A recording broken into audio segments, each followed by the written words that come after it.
2026 সালে জাতিসংঘের জলবায়ু সম্মেলন কোথায় অনুষ্ঠিত হবে? উত্তর হচ্ছে আন্তালিয়া, তুরস্ক। ওপেক তেল উৎপাদন বাড়ানোর সুযোগ না দিলে কোন দেশ ওপেক ছাড়ার কথা বিবেচনা করবে? উত্তর হচ্ছে ইরাক। ওপেকের দ্বিতীয় বৃহত্তম তেল উৎপাদনকারী দেশ কোনটি? উত্তর হচ্ছে ইরাক। আর প্রথম সৌদি আরব। চীন প্রস্তাবিত বৈশ্বিক উন্নয়ন উদ্যোগ জিডিআই এর পূর্ণরূপ কি? উত্তর হচ্ছে গ্লোবাল ডেভেলপমেন্ট ইনিশিয়েটিভ। চীনের প্রেসিডেন্টের সঙ্গে প্রধানমন্ত্রী তারেক রহমানের দ্বিপক্ষীয় বৈঠক কোথায় অনুষ্ঠিত হয়? উত্তর হচ্ছে গ্রেট হল of the people, Beijing.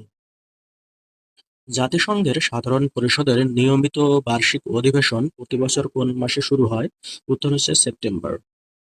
Tiananmen square কোথায় অবস্থিত? উত্তর বেইজিং, চীন। দেশের প্রস্তাবিত দ্বিতীয় পদ্মা সেতু কোথায় নির্মাণ করার পরিকল্পনা করা হয়েছে? উত্তর হচ্ছে মানিকগঞ্জের পাটুরিয়া, রাজবাড়ীর দৌলতদিয়া। দেশের বৃহত্তম হাওর কোনটি? উত্তর হচ্ছে টাঙ্গুয়ার হাওর।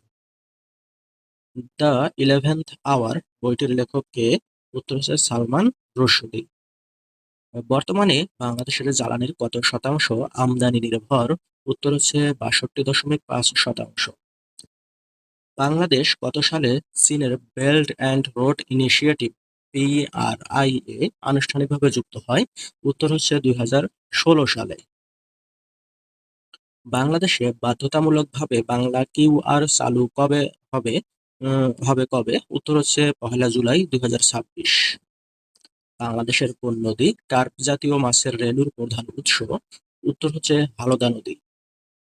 বাংলাদেশের পণ্য চীনা বাজারে শতভাগ শুল্কমুক্ত সুবিধা পায় কবে? উত্তর হচ্ছে 1 ডিসেম্বর 2024। বাংলাদেশের পররাষ্ট্রনীতি সংক্রান্ত নির্দেশনা সংবিধানের কত নম্বর অনুচ্ছেদে উল্লেখ আছে? উত্তর হচ্ছে 25 নম্বর অনুচ্ছেদ। বাল্যবিবাহে এশিয়ার শীর্ষ দেশ কোনটি? উত্তর হচ্ছে বাংলাদেশ। বিডা কর্তৃক বাংলাদেশ ইনভেস্টমেন্ট ফোরাম 2026 কোথায় অনুষ্ঠিত হচ্ছে? উত্তর হচ্ছে বেইজিং, চীন। বৈশ্বিক উদ্ভাবন সূচকে বাংলাদেশের বর্তমান অবস্থান কততম? উত্তর হচ্ছে 106তম। ভারত বাংলাদেশ গঙ্গা পানি বন্টন চুক্তির মেয়াদ কবে শেষ হবে? উত্তর হচ্ছে 2026 সালের ডিসেম্বরে। ভেনেজুয়েলার রাজধানী কারাকাসে আঘাত হানা জোড়া ভূমিকম্প দুটির মাত্রা কত ছিল?